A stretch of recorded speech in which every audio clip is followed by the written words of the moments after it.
This is the brand new Ford Mustang. It's the 7th generation Mustang and it could be the very last time this iconic muscle car comes with its signature V8 engine. But that's not all. Ford has just revealed a more powerful track-focused version called the Dark Horse. They'll take on the BMW M4. And in this video, I'm going to tell you everything you need to know about this car because I'm Matt Watson and you're watching CarWow. Buy, sell, CarWow. Recent Mustangs have done a great job of referencing the original car from the 1960s, but they all have their own individual character. The brand new Mustang does this especially well. It's a little sharper, a bit more angular than the previous generation car, thanks to a more upright front grille and squared off edges. The headlights aren't as pointy as before, but they're thinner, which make the car look meaner and more aggressive. There are a few different bumper designs depending on which engine you choose, but they all look simpler and less fussy than on the outgoing Mustang. Ford has also got rid of the horizontal daytime running lights that looked a little bit like an afterthought. From the side though, the new Mustang has a very similar silhouette to the current model. There's a long bonnet, a raked windscreen and a sloping roofline. However, Ford has actually tweaked the shape of the roof to make it easier to get in and out of the new car if you're wearing a racing helmet. It has also softened some of the creases down the side and made the rear wheel arches look even wider and curvier than before. It's a similar story around the back. The old car's contrasting boot lid trim is gone and the brake lights have a single kink in each vertical bar instead of two. You still get the Mustang's signature quad exhaust pipes underneath, and you can bet your bottom dollar they are real pipes. But what do you think of the look of the new Mustang? Do you like its 1960s inspired design? Or do you think the new Nissan Z is a cooler retro sports car? I've actually put a pinned comment down below so you can vote on which is your favourite. The new Mustang comes with a familiar choice of two engines. The range kicks off with a 2.3-litre four-cylinder turbocharged petrol engine in EcoBoost models. This is the same size as the old car's EcoBoost engine, but Ford says it's changed almost everything about it, including the internal geometry and giving it a new turbo. Ford hasn't confirmed how much power this new engine makes though, but it didn't bolt on a new turbo for no reason now, did it? So you can bet the new EcoBoost makes more than the 330 horsepower and 475 Nm of torque of the old car. Now that's all well and good, but let's cut to the chase. Yes, you can still get this new Mustang with a good old-fashioned 5-litre naturally aspirated V8. Yeehaw! It's similar to the V8 you got in the old car, but Ford says this new version produces more power than ever thanks to a new dual throttle body design. This means it'll crank up more than 450 horsepower and 556 Nm of torque. Not only that, Ford has introduced a new feature called Remote Rev. This is exactly what it sounds like. You can rev the engine from the key fob while you're outside the car to enjoy the sound of the exhaust. The interior is one area where Ford hasn't stuck to the old-school Mustang recipe. The 7th generation car comes with a completely new infotainment system that gets rid of the old car's analog dials. Now you get a 12-inch digital driver's display and a 13-inch central touchscreen on top of the dashboard. This runs some brand new software that features built-in Amazon Alexa. But Ford didn't stop at revamping the Mustang's onboard technology. It also completely redesigned the whole car's interior. Besides a new touchscreen, the biggest change is the new center console and dual air vents instead of the 3 round holes like you got on the old car. Thing is, this has left no space for physical buttons for the radio and climate control. Now you have to do all that through the touchscreen, which might prove a bit fiddly when you're driving. Anyway, you can get the new Mustang with a choice of seat designs. The range kicks off with cloth and vinyl seats in the entry-level car. Mid-spec models get fake leather trim and top specification GT versions come with real leather inserts. All models come with 2 small seats in the rear, just like the old car, although passengers won't want to spend too much time there unless they're very, very small people. The new Mustang comes with a 6-speed manual gearbox just like the outgoing model. It gets a rev matching function as standard that helps you nail perfect downshifts every time. If you'd rather not change gears yourself, you can pay extra to get a 10-speed automatic. Although this is only available on V8 powered GT versions. You can't get it on the 2.3-litre EcoBoost Mustang. Well, not from launch. If you really want to enjoy the sound of that V8, you probably want to go for the Mustang Convertible.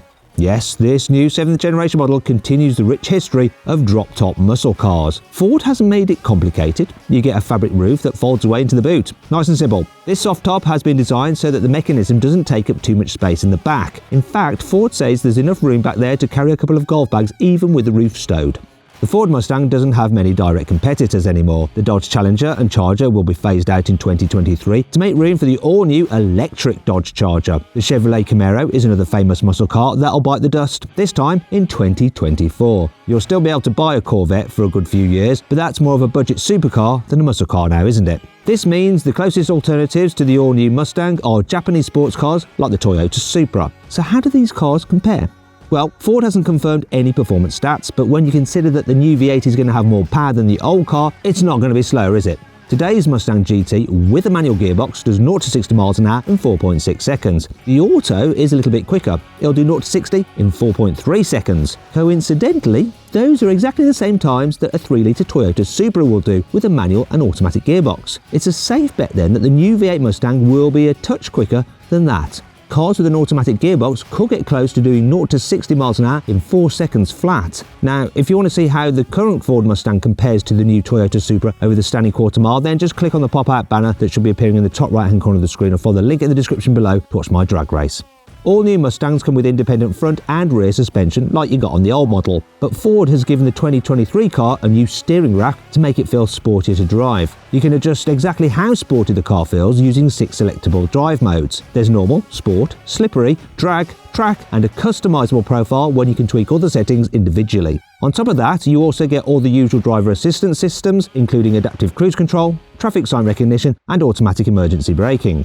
If that doesn't sound exciting enough, you can also get the new Mustang with an optional performance pack. This adds a front strut brace, a limited slip torsion rear differential, wider rear tyres and upgraded Brembo brakes with extra cooling ducts. You also get an active exhaust, optional Recaro sport seats and upgraded adaptive dampers. That's all pretty normal stuff in most serious performance cars. But what isn't very serious is the new Mustang's drift brake. This isn't just a manual handbrake with a fancy name. Oh no. It's a beefy electronic parking brake that's been designed specifically to let you practice drifting in your brand new Mustang. Ford has even designed the drift brake handle to look exactly like a regular handbrake. One of the most exciting things though about the forthcoming Mustang is the new Dark Horse model. You can think of it like Ford's version of BMW's M competition cars. It's a more powerful, more track-focused version of the V8 Mustang GT. For starters, Ford gave it a unique body kit with even bigger scoops, intakes and vents. Ford also tuned the engine and fitted conrods from the old 760 horsepower Mustang Shelby GT500. The company won't say exactly how much power this new Dark Horse actually makes, only that it's projecting 500 horsepower. This puts the new car in the same territory as the 510 horsepower BMW M4 competition. However, you won't be able to get the Mustang with four-wheel drive like that car, but you will be able to get it with the option of an automatic or manual gearbox. Hooray for the H pattern! There's also an optional handling pack that adds wider tyres, stiffer coil springs, thicker anti-roll bars and a new rear wing. It's all designed to give you better traction, stability and control on a racing circuit. Speaking of which, you can order a stripped-out